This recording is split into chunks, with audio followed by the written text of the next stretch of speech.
কিন্তু যেতিয়া ওয়েটটো চেঞ্জ কৰা হয় এটা বডিৰ বেলেগ এটা পৰ্যায়ত থকা হয় কাৰণ যিখিনি ফিটনেছ হয় সেই ফিটনেছখিনি নাহে বা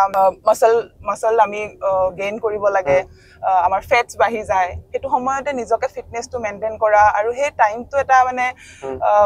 এটা বেলেগ এটা টাইম হয় আৰু সেই টাইমটো নিজকে মেইনটেইন কৰাটো বহুত ডিফিকাল্ট হৈ থাকে কিন্তু সেই সময়ত যেটো যিখিনি মোৰ ৰিজাল্ট আহিছিলে যে দুটা কম্পিটিশনত মই হৰাৰ পিছত মোৰ মেন্টালি বহুত বেছি স্ট্ৰেছ হৈছিলে বা যেনেকুৱা ধৰণৰ এটা পৰিৱেশ সৃষ্টি হৈছিলে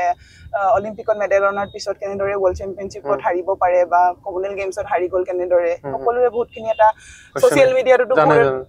এনেকুৱা এটা সিচুৱেশ্যন আহিছিলে সেইখিনি বস্তুৱে কৰবাত নহয় কৰবাত মোক বহুত বেছি ষ্ট্ৰং কৰিছিলে মেন্টালি আৰু মই নিজকে এটা মানে এটাতে টাৰ্গেট ৰাখি যে হ'ব মানুহে যি কৈছে বা এনেকুৱা এটা মেন্টাল সিচুৱেশ্যনত নিজকে মই কেনেদৰে মানে আগত ৰাখিব পাৰো নিজকে কেনেদৰে ষ্ট্ৰং হৈ থাকিব পাৰো সেইখিনি বস্তুৰ ওপৰতো মই কাম কৰিছিলো